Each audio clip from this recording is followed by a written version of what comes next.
मैं पंडित नरेश शर्मा के पुरुष चरण जो है गायत्री का 24 लाख महामंत्रों के द्वारा किया जाता है। अच्छा। क्योंकि ये शापित मंत्र है।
मैं अनिल कुमार आपका स्वागत करता हूं अपने प्रोग्राम कर्म यात्रा में। उसी श्रृंखला में आज हम पहुंचे हैं त्रिपुरी में, जहां पे 108 गायत्री महायज्ञ लगातार चल रहा है काफ़ी दिनों से। और आज हम पहुंचे हैं वहां पर, और जो उसके ऑर्गेनाइज़र हैं, जो उनके कर्ता धर्ता हैं, पंडित नरेश शर्मा जी से आज उनसे आपकी मुलाकात करवाने जा रहे हैं। आइए उनसे जानते हैं इस सारे प्रोग्राम को कैसे उनके मन में आया, कैसे कैसे उन्होंने इसको शुरू किया, कौन कौन सी मुश्किलों का सामना किया और आज किस मुकाम पर पहुंचे। आइए बात करते हैं। नमस्कार जी। नमस्कार। जय श्री कृष्ण। हर हर महादेव। आपका बहुत बहुत स्वागत है हमारे प्रोग्राम कर्म यात्रा में। सबसे पहले तो आप अपना संक्षिप्त परिचय दे दीजिए। मैं पंडित नरेश शर्मा आंग्रेश गोत्र हूँ, शुक्ल यजुर्वेद से, और कार्षिणी उदासीन अखाड़ा रमन रेती से गुरु महाराज से शिक्षित हूँ, दीक्षित हूँ। त्रिपुरी का ही रहने वाला, त्रिपुरी का ही जन्मा हूँ। और सर्वप्रथम श्री हरि मंदिर के परम पूजनीय ब्रह्मलीन रूप स्वामी श्री 108 श्री धर्मगिरी जी महाराज, उनके द्वारा मुझे सेवा पद पदार्थ हुआ। मन में भाव में सेवा ही रहती है। और आज ये जो आप इतना बड़ा 108 महायज्ञ करने जा रहे हैं, इसके पीछे कैसे आपके मन में आया कि ऐसा कुछ होना चाहिए? ये बात तो बहुत लंबी है कि 2 साल पहले तकरीबन श्रीमद् देवी भागवत महापुराण यज्ञ हुआ था। उस यज्ञ में मुझसे किसी ने प्रश्न किया कि गायत्री पुरुष चरण करना चाहिए, क्या है? तो पहले तो पता नहीं था, लेकिन जैसे जैसे पता करते गए तो मुझे तो ब्राह्मणों से भी नहीं पता लगा, लेकिन संतों वैराग्यों से पता लगा कि पुरुष चरण जो है गायत्री का 24 लाख महामंत्रों के द्वारा किया जाता है। इसका समय बहुत लगता है, समय कम है तो ब्राह्मण ज़्यादा बिठाए जाते हैं, लेकिन ब्राह्मणों की समर्थता नहीं थी। इस कारण से अकेले ही इस पुरुष चरण करने का निर्णय कर लिया। और 2 साल में इसकी विधि, क्या क्या नियम हैं, संतों से मिलना, फिर गुरु महाराज श्री रमन रेती वाले, उनके द्वारा मार्गदर्शन एवं विश्वविख्यात जो बड़े बड़े यज्ञ को करते हैं श्री प्रखर जी महाराज, हरिद्वार में जिनका वास है, उनसे मार्गदर्शन हुआ। फिर ये अखंड यज्ञ बिठाने का और गायत्री महायज्ञ करने का जो नियम बना, वो उसी से आरंभ हो गया दिनों में। ये तो बहुत अच्छा कार्य आपने किया। आपको ये कार्य शुरू करने में कौन कौन सी मुसीबतों का सामना करना पड़ा? क्योंकि मुसीबतें तो आती हैं ऐसे कार्य में। मुसीबतें तो आती हैं मानो, लेकिन ये गुरु पूर्णिमा में मैं गुरु पूजन करने गया हुआ था और 12 तारीख को सारा मुंडन हुआ। पहले बाल थे, आप लोग जानते हो, दाढ़ी थी। 13 तारीख को आदेश हुआ। 14 तारीख को यहाँ पर पहुँचकर तकरीबन मुझे 15-20 दिनों में तैयारी करनी थी। 7 तारीख को शुरू करना था, यानी कि 7 अगस्त को। 20 दिनों के समय कार्य था और धन भी, पैसा भी नहीं इकट्ठा कर पाए, सेवा भी नहीं कह पाए। कुछ लोगों को फ़ोन पर कह दिया कि गायत्री महायज्ञ करने जा रहे हैं 108 दिवस का। ये सारा जो आप मंडप देख रहे हो काठ का, बांस का बनाया गया है। सहयोग, सबसे बड़ा सहयोग पवन सचदेवा जी हैं। सबसे पहले इस कार्य को आरंभ करने से पहले, नींव पत्थर रखने से पहले मैंने पवन सचदेवा जी, ओम प्रकाश गोगिया जी, हमारा एक ग्रुप है, परिवार बना हुआ श्री हरिहर परिवार, तो वहाँ पर मैंने बात रखी तो सर्वप्रथम 11,000 रुपये का चेक उन्होंने रखा। उसके बाद सबसे बड़ी सेवा सहयोग जो दान किया कि इस महायज्ञ के लिए 108 दिन का महायज्ञ है, तो उसके लिए सर्वप्रथम ब्राह्मणों में ब्राह्मण शेरों वाले सिद्ध हनुमान मंदिर के पंडित श्री गोवर्धन शर्मा जी पिता स्वरूप है हमारे। मेरे हर कार्य में वे बहुत बड़ा सहयोग दान करते हैं, आशीर्वाद देते हैं, तो उनका भी बहुत बड़ा। आज तक दोबारा अभी राम कथा की तैयारी हो रही है, तो उन्होंने कहा कि इस कथा में और हनुमान कथा में भी मेरा तन मन धन से पूरा सहयोग होगा। भागवत जी विराजमान हुए इसी मंडप में और श्री भागवत जी का भी बहुत सुंदर यहाँ पर वर्णन हुआ।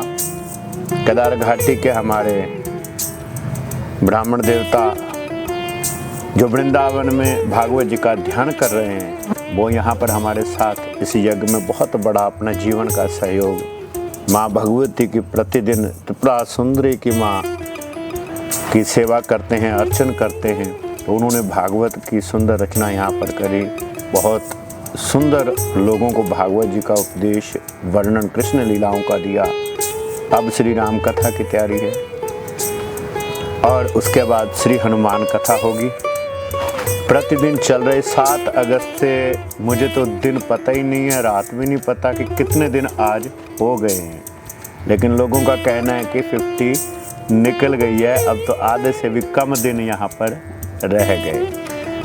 यहाँ पे जो कार्यक्रम रहते हैं उनकी दिनचर्या क्या रहती है? सुबह से लेकर रात तक क्या क्या कार्यक्रम चलते रहते हैं यहाँ पे? यहाँ प्रातः सुबह 6 बजे से गायत्री जाप शुरू हो जाता है। अगर कोई यजमान बनता है तो उनके द्वारा पूजा का समय उनका सिद्ध किया जाता है, समय सेट किया जाता है और माँ त्रिपुरा सुंदरी ललिता माँ के सहस्त्र अर्चन कराए जाते हैं उनसे। सब वेदी मंडप आप देख रहे हो। तो मैं आपको प्रथम अपने निज जो मेरे सेवा जिनकी करता हूँ गुरु जी की कृपा से, तो गणेश जी हैं, महालक्ष्मी हैं, फिर सूर्य नारायण हैं, श्री यंत्र है और सालेग्राम भगवान यहाँ छुपे बैठे हैं सूक्ष्म रूप में। उसके बाद दुर्गा माता हैं, फिर श्वेतेश्वर शिवलिंग जिनके आप दर्शन कर रहे हो, ये आपको दुनिया में जल्दी जल्दी कहीं नहीं मिलेंगे, 90% मिलेंगे नहीं। श्वेत नर्मदेश्वर शिवलिंग है। ये फक्कड़ बाबा नर्मदा जी के किनारे रहते थे, तो यात्रा में गए हुए थे, उन्होंने में ये झोली में दिए थे। तो जजमानों से ये प्रतिक्रिया कराई जाती है। जाप शुरू हो जाता है सुबह 6:30 बजे से, दास बैठता है और तकरीबन 11 बजे, 10:30, 11 बजे चाय पानी आती है तो हम चाय पीते हैं। उसके बाद हम लोग उठते हैं 2:30 बजे, जो हमारा फलाल आहार आता है वो अन्न का त्याग किया हुआ है। जैसे नियम हैं गायत्री महाजप के, वो नियम पूरे किए जाते हैं। कोई आपसे जुड़ना चाहे तो वो किस तरह से जुड़ सकता है? इसका हिस्सा कैसे बन सकता है? ये तो उन पे डिपेंड करता है कि वो संपर्क कैसे करे। संपर्क हमारा नंबर है, मैं तो यहीं पर 24 घंटे, यानी कि दिन और रात यहीं पर होता हूँ। मेरा संपर्क नंबर है, संपर्क करें।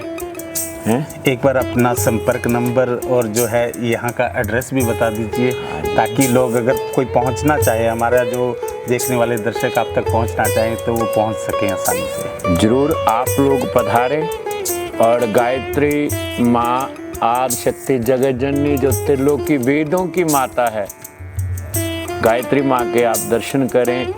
अखंड यज्ञ है, 10:30 से लेकर 11 बजे तक किसी भी समय अग्नि द्वारा प्रज्वलित, यानी अखंड चल रहा है यज्ञ।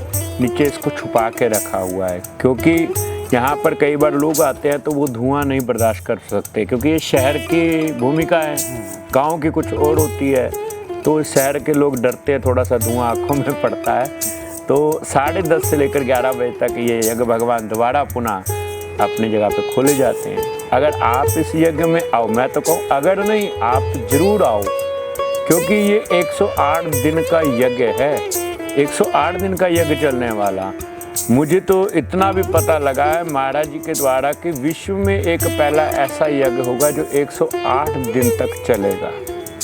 बहुत शिक्षाएं दी गई मुझे महाराज जी के द्वारा कि बड़े ध्यान से रहना है, बहुत शांति प्रिय रहना है। तो बहुत शांति से आराम से यज्ञ चल रहा है। आप आओ, ये एड्रेस आपको बताता हूँ, गली नंबर 15 त्रिपुड़ी टाउन पटियाला में है। गली नंबर 15 है और नज़दीक इसके शेरों वाला सिद्ध श्री हनुमान मंदिर है, श्री हरि मंदिर है। तो आप कभी भी आओ। सुबह एंट्री जो आपको मिलेगी 8:30 से लेकर शाम को 7:30 बजे तक। अगर स्टाफ से बात करनी है तो वो 2:30 से 3:30 बस 1 घंटा, उसके बाद 8 बजे के बाद रात को। और मुझसे संपर्क करना है तो मेरा contact number, phone number, WhatsApp number है 92 564 96 502, 92 564 96 502। जी, और जो आने वाला साधक है वो कौन कौन से नियम का पालन करके आए आप तक पहुँचे? जो हमारे उनको कोई नियम नहीं लागू, नियम हमने ले रखे हैं। हमारे सहयोगी जो ब्राह्मण हैं इनको भी हमने नियम नहीं दिए हुए, इनको सिर्फ जाप और पूजा तक और भगवती सेवा तक रखा हुआ है कि ये यहाँ तक बंधे रहें, क्योंकि इनके नियम बहुत बड़े हैं। जैसे आप देख रहे हैं, मैंने सब कपड़े सिलाई हुए सब छोड़ दिया, त्यागना पड़ा। सर्वप्रथम नांदी श्राद्ध किया अपना कि इस संसार से, परिवार से मेरा लेन देन सब, जब तक यज्ञ पूर्ण आहुति नहीं होती तब तक कोई लेन देन नहीं। तो नियम तो इसके बहुत बड़े हैं महाराज। भोजन त्यागना नियम आपने जो है अपना रखे हैं। जैसे आपको वस्त्र बतलाए, वस्त्र छोड़ दिया, सिला हुआ कोई वस्त्र नहीं है, लंगोटी धारण है, एक तरह का बागंबर रूप है। भोजन में सिर्फ एक समय फलाहार खाते हैं, ठीक है जी। तो जल पहले प्रण था कि गंगा जल का जल लाया जाए, लेकिन वो उस समय व्यवस्था नहीं हो पाई। तो यहाँ नज़दीक हरि मंदिर है, हरि मंदिर से मेरा जल आता है, उसी जल का पान करता हूँ। इस चौखट से बाहर नहीं जाता जब तक ये जाप प्रतिदिन का पूर्ण नहीं होता। कि जाप तकरीबन देखो आपके सामने इतना जाप है, हम लोगों को यहाँ से करते करते सुबह से शाम हो जाती है। तो जाप के भी कड़े नियम है, बैठ के भी जाप किया जाता है, खड़े होकर भी जाप करते हैं, और कभी कभी तो भगवती ऐसी कृपा करती है कि एक पाँव पर खड़े होकर माँ गायत्री का जाप करते हैं। ये इन दिनों में अब शुरू हो गया है। बहुत अच्छे। ये जो हमारे भक्त हैं जो इस समय जो ये हमारा प्रोग्राम देख रहे हैं, उनके लिए कोई आप अपनी तरफ से संदेश देना चाहते हो तो? देखो, पहले ये यज्ञ मैं पर्सनल कर रहा था, तो महाराज जी ने कहा कि ये पर्सनल नहीं, ये यज्ञ लौकिक होना चाहिए। महाराज जी से कहा कि लोकल में खर्चा होता होगा तो भगवती अपना आप करेगी। महाराज जी ने कहा अगर नहीं किसी से होता तो हम भेजेंगे आपके पास। तो महाराज जी से सिर्फ आशीर्वाद लिया और इस यज्ञ को शुरू किया। इस यज्ञ का उद्देश्य क्या है? इस यज्ञ का उद्देश्य है कि विश्व का कल्याण हो और हिंदू सिख आपस में जो धर्म बिगड़े हुए हैं उन सब में भाईचारा हो। शत्रुता का, जैसे शत्रुता को नाश करने वाली माँ बगलामुखी है, उन्हीं का ही स्वरूप माँ त्रिपुरा सुंदरी ललिता माता यहाँ पर बैठी है। और जो मन में विषय घुला हुआ है हमारे आपस में भाइयों का, एक दूसरे के प्रति, धन के प्रति, जमीन के प्रति ईर्ष्या, ये समाप्त हो, आपस में प्रेम भाव बने। क्योंकि इस यज्ञ को पहले विश्वामित्र जी ने किया था, जब उन्होंने 24 बार क्षत्रियहीन पृथ्वी की, तो भगवान श्री गणेश जी के उपदेश अनुसार उनका फरसा गणेश जी के पास है, और वही उन्होंने गायत्री पुरस्चरण की कहाँ? कुरुक्षेत्र में। और कुरुक्षेत्र में करने से यज्ञ प्रकार से, जैसे हमारा बंदूक है वैसे ही उन्होंने विस्फोटक पदार्थ माँ गायत्री से उत्पन्न किए यज्ञ से। और जो हम अनाज खाते हैं, अन्न, इसकी भी उत्पत्ति उन्होंने की। ठीक है, क्योंकि ब्रह्मा जी की रची रचना में तो अक्षत हैं, चावल जो पूजा में आते हैं, 7 तप से उत्पन्न होते हैं, अन्न 1 तप से। तो ये गायत्री के महाविश्व है। उसी गायत्री को विश्वामित्र जी ने यही निश्चय करके किया था कि विश्व में शांति हो, कल्याण हो। तो आज हमारा भी यही प्रण है कि विश्व का कल्याण हो और आपस में भाईचारा हो, हिंदू सिख का किसी प्रकार का भेद ना हो। जो दूसरे उपद्रव करने वाले हैं उनके मन में भी शीतलता आए, उपद्रवों को छोड़कर, हैं, दूसरों को कष्ट देना छोड़कर अपने घर का विचार करें। बस यही हमारा उद्देश्य है, इसके अलावा हमारा कुछ नहीं। भगवती की कृपा बनी रहती है। अब जैसे बात चली है गायत्री के बारे में, तो हमारे दर्शकों को, क्योंकि बहुत कम लोग जानते हैं गायत्री के बारे में, जी, तो आप थोड़ा गायत्री के बारे में भी हमारे दर्शकों को उनका ज्ञान बढ़ाइए उसके बारे में। देखो 2 साल पहले जब गायत्री का विषय थोड़ा बहुत जानते थे, समझते थे, क्योंकि घर में 18 पुराण, 18 उपपुराण, 4 वेद संहिताएं, तो ये सब गुरु महाराज जी की कृपा से विराजमान है। दर्शन करते हैं, आरती करते हैं उनकी, थोड़ा बहुत समझ लो जैसे बच्चे को समझाया जाता है कि ये, तो इतना ही ज्ञान था। लेकिन 2 बरस पहले जब गायत्री पुरस्चरण की चर्चा मेरे पास आई तो मैं उस विषय में चल पड़ा। आम लोगों को तो क्या पता होगा, वो तो गायत्री को बोलते हैं, रिकॉर्डिंग के सिस्टम में चलाते हैं। अब देखो समुद्र में अगर गोता लगाओगे तो लहरें बाहर निकाल कर फेंकेंगी, अंदर नहीं लेके जाएंगी, और जब अंदर लेगी तो फिर बाहर नहीं आने देंगी। ये ज्ञान भी, वैराग्य भी, ये अथाह समुद्र है। जितना हम जाएंगे उतना आनंद आएगा, हमें जीवन का और प्रपंच अच्छा ही नहीं लगेगा जितना आनंद इसमें आएगा। अब गायत्री माता की ब्राह्मणों के पास भी गया कि गायत्री पुरस्चरण क्या है, सुन के हैरान आ जाता है। जैसे भागवत जी में नारद जी चले कि सत्य धर्म क्या है, तो मौन हो गए सब लोग कि नारद जी तो खुद बड़े ऋषि हैं, एक हम इनके आगे क्या है। तो महाराज यहाँ पर भी ऐसे हो गया। तो करते करते कुछ वैदिक ब्राह्मणों ने भी मुझे इस मार्ग को बतलाया कि गायत्री पुरस्चरण है, गायत्री वेदों की माता है। फिर संतों के द्वारा, फिर गुरु महाराज जी से दर्शन किए। गुरु महाराज जी ने भी बहुत प्रकार से समझाया कि गायत्री कौन है। गायत्री हमारे पितरों को मोक्ष कराने वाली, तृप्त कराने वाली माँ गायत्री है। और गायत्री जो है, जो करते हैं उनको किसी पर, जैसे हम लोग दान खाते हैं, ठीक है ना, अगर हम लोग 3 काल की संध्या और गायत्री नहीं करते तो हम नहीं पचा पाएंगे। उसका साइड इफेक्ट कहाँ जाएगा?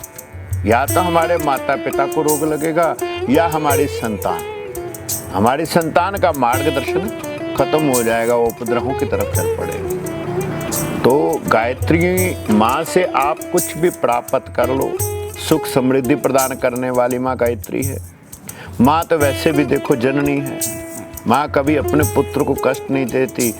लेकिन इतना निवेदन करूँगा कि गायत्री के मंत्र जहाँ भी चल रहे हों, महाराज अपने घरों में ये गायत्री मंत्र, इंस्ट्रूमेंट, मोबाइल या बेलें लगी हुई हैं, वो बिल्कुल नहीं चलानी चाहिए। क्योंकि ये शापित मंत्र है। अच्छा जी, इनका जाप करने से पहले हम लोग संपर्क करते हैं, संकल्प करते हैं, और संकल्पों के बाद जो विश्वामित्र, ब्रह्मा, वशिष्ठ एवं शुक्र, ये 4 प्रकार के शाप मुक्ति के, भक्ति के हम गायत्री माता से भाव रखते हैं, निवेदन करते हैं। उसके बाद मुद्राएं होती हैं, 24 मुद्राएं हैं माता गायत्री की, और 24 मुद्राओं के बाद फिर आरंभ होता है ये जाप, और जाप केवल कंठ में। तो जैसे हम लोग शुरू हो जाते हैं ओम भूर्भुवः स्वः तत्सवितुर्वरेण्यं, नहीं, नहीं बोलना चाहिए। देखो, चाहे महामृत्युंजय मंत्र हैं, कई मंत्र ऐसे हैं वे शापित मंत्र हैं। मंत्र तो वैदिक है भाई, एक स्थान, एक आसन, ठीक है जी, एक वस्त्र, एक माला झोली। हमारी माला झोली देखो कैसी हो गई है, लेकिन हमने इसको धोना नहीं है, 108 दिन तक ये चलेगी इसी प्रकार, उसके बाद धोई जाएगी, क्योंकि इसी से ही तो तप उत्पन्न होगा। तप करना क्या है? घर को छोड़कर जंगल में जाकर बैठ के तप थोड़ा हो जाएगा महाराज। तप तो देखो हम भी यहाँ पर कर बैठे, सब शहर के बीच में बैठे हैं, लेकिन सबसे थोड़ा सा अलग हो गए, नियमों का पालन करते हुए जाप कर रहे हैं। आज आप इतनी अच्छी बात बता रहे हैं कि गायत्री का जो जाप हर एक को ऐसे ही जो नहीं करना चाहिए। पहली बात तो देखो, कई लोग आप YouTube पे भी सर्च मारोगे, Google पे भी सर्च मारोगे तो आपको पता लग जाएगा कि गायत्री आवाज़ निकालने वाला नहीं, साइलेंट अंदर जितना हो, ठीक है ना। ये अवलोम विलोम प्राणायाम करने पड़ते हैं, तब स्त्रियां कर रही हैं। अच्छा, हाँ देखो, आप लोग देखो, स्त्रियां गायत्री कर रही हैं, ओम भूर ओम भवा लगे हुए हैं वो तो नहीं, इनका नहीं उच्चारण हो सकता, कभी भी नहीं हो सकता, बिल्कुल भी नहीं करना चाहिए। अगर आपने करना है, चाहे अपने घर में बैठो, स्वच्छ वस्त्र होने चाहिए। स्त्री करे तो साड़ी पहने। अच्छा, नारी अगर करती है गायत्री को तो साड़ी पहनकर अपने घर में बैठकर दीपक जलाकर जल से आचमन कर, ज़्यादा कुछ नहीं है। तो मैं सीधी सी एक गुरुदेव महाराज ने एक बार कथा में बतलाया था कि अगर आप कुछ नहीं जानते तो कुछ भी जरूरत नहीं है आप। हाँ, कई बार लोगों को नियम नहीं मालूम होते बहुत ज़्यादा। हाँ नहीं है, ठीक है ना। जैसे हमारे पात्र हैं, ये पंच पात्र हैं, ठीक है ना। उनको क्या करना है, घर में एक लोटा ले लें, एक कटोरी ले लें, लोटे को पानी से भर लें, चम्मच रख लें और स्नान कर कर पुरुष जो है तौलिया लपेटे, एक तौलिया कंधे पे रखे। ठीक है जी। गंगा मैया का, यमुना मैया का ध्यान करके अपने ऊपर छिट्टा लगाएं, ध्यान करें। उसके बाद क्या है, 3 बार आचमन होता है, केशवाय नमः, माधवाय नमः, नारायण नमः। आचमन के बाद, ठीक है ना जी, आचमन के बाद तिलक होता है, चोटी होगी, शिखा हाथ लगाने, और उसके बाद बड़े प्रेम और भाव से गायत्री का जाप करने बैठ जाए। पुरुष तो है ये नियम, ज़्यादा कुछ नहीं, एक माला कर लें बड़े प्रेम से बैठकर गायत्री माता का। तो एक बात गारंटी से कहता हूँ कि 11 दिनों में उनको रिजल्ट मिलेगा। शर्त है एक टाइम होना चाहिए, टाइम नहीं चेंज होना चाहिए। 5-7 मिनट ऊपर नीचे हो जाएंगे, फिक्स टाइम होना चाहिए। हाँ, सुबह 9 बजे का टाइम रख लिया तो 9 बजे ही होगा। ये नहीं कि 10 बजे चल लिए, कर लेंगे और काम कर लेंगे, गायत्री बाद में कर लेंगे। अच्छा, ये बहुत जरूरी है कि मतलब अगर जो भी टाइम एक बार आपने चूज कर लिया तो रिपीट उसी में करना है। हाँ, उसी में ही सब कुछ है। अगर एक समय बंधन, देखो किसी भी आप, मैं इतना समय लूँ तो मेरे पास भी समय कम है, आपका तो पता नहीं। 3:30 बजे मैंने दोबारा शुरू करना है पाठ। तो किसी भी चीज़ का हमें नियम ही बेनिफिट देगा। अगर नियम नहीं है तो कुछ भी नहीं है, ठीक है ना। एक भक्त का नियम था, वह प्रतिदिन अपने दोस्त का हालचाल पूछने जाता था, और दूसरे का नियम था वो अपने काम को पहल देता था। जो दोस्त व्यापारिक था वो किसी कारणवश आज व्यापार पे नहीं जा सका, तो उसके दोस्त ने आकर सब कारण पूछा। वो नियम है हमारा, तो उसके संग बैठा। और जो पूछने आता था तो वो पूछने जब आया तो घर में बैठा था उसमें, और उस समय सोने के सुर्खियों की एक थैली आई। जो व्यापारी जाता था वो गया नहीं, उसके घर में थैली उसने उठाकर अपने मित्र को दे दी। यार तू रोज आता है, खाली जाता, आज ये कुछ आया है तोहफा मेरे लिए, तो तू ले जा। ले गया। अब व्यापार पे गया नहीं, तो व्यापार पे दूसरे दिन गया तो पता लगा बहुत बड़ा नुकसान हो गया, नौकरों ने चोरी कर दी। नियम तोड़ा ना महाराज। इधर वो घर गया तो उसने देखा कि सोने की सर्फियाँ आ गई। वाह भाई, तो नियम है महाराज। देखो, एक ये लौकिक कथा में नियम है, नियम से बेनिफिट हो। यदि हम भगवान के पास बैठकर नियम लगाएंगे तो भगवान को भी एक दिन जागना पड़ेगा। अगर एक दिन किसी कारणवश जैसे रोग आ गया, नहीं उठ पाए हैं, तो भगवान को आना पड़ेगा भी, यार ये क्यों नहीं आया, नियम की वजह से। बहुत बड़े कंजूस की कथा भी सुनी होगी, भगवान उसको जलाने तक के लिए पहुंच गए, उसने मुर्दे का बहाना लेकर रखा, लेकिन उसका नियम क्या था कि वो दान नहीं करेगा। दृढ़ नियम, दृढ़ता है तो सब कुछ है, दृढ़ता नहीं है तो कुछ भी नहीं है हमारा। ये तो आज आपने जो है इतनी बड़ी बात कही है कि नियम की जो बात बताई है, ये बहुत लोगों को नहीं मालूम होती। वो कभी आज सुबह कर लिया, कल शाम को कर लिया। मंदिर का भी जाने का ऐसे ही होता है, आज चले गए, कल नहीं गए, परसों जब मन किया तब चले हाँ, गए? मंदिर का क्या है, हम लोग कथाएं करते हैं, कथा सुनते हैं, कथा कहते रहते हैं, तो कहते हैं महाराज आज कल क्यों नहीं आए थे? वो महाराज जाना पड़ा इसीलिए नहीं आए।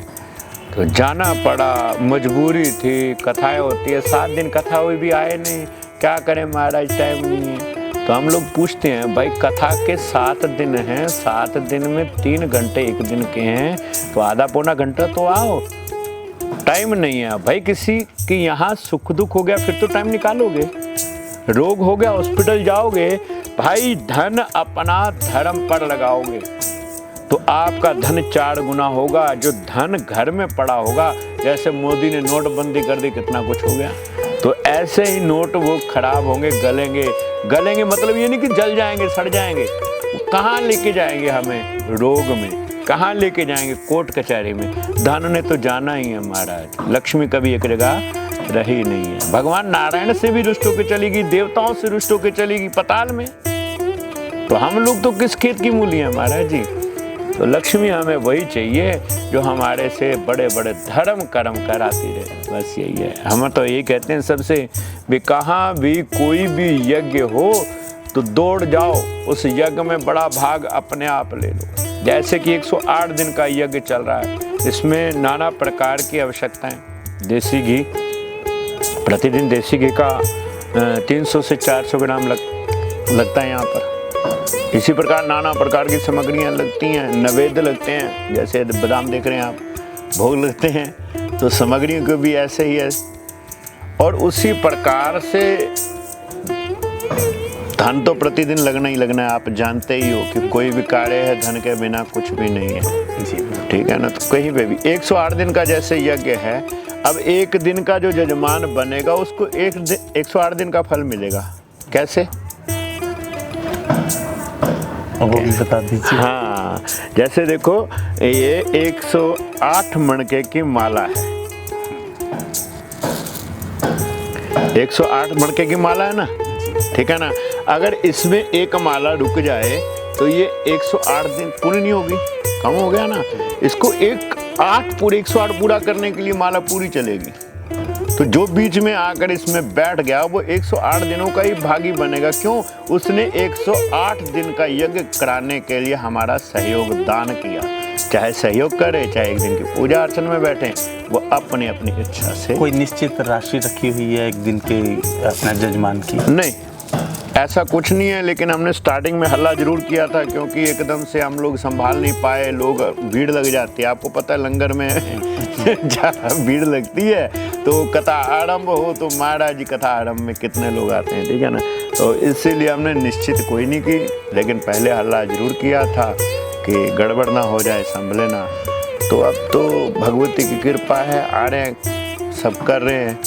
तो कल पाठक परिवार की है, तो इसी प्रकार काफ़ी लोगों का यहाँ पर चलता रहता है जी। जैसा कि आपने इतनी अच्छी अच्छी जानकारियाँ ली, 108 जो दिन का ये कार्यक्रम चल रहा है, इस कार्यक्रम में सहयोग की भी आवश्यकता पड़ती है। तो मैं नीचे अकाउंट नंबर भी दे दूंगा महाराज जी का, अगर आप वहाँ से बैठे बैठे भी सहयोग डालना चाहते हैं, अपना सहयोग जरूर डाल दीजिएगा।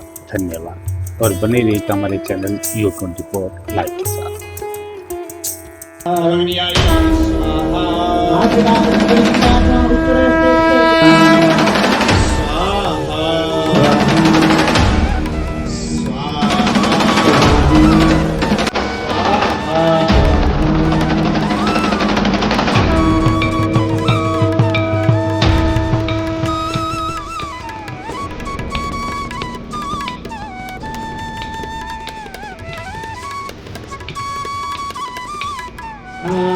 Halo,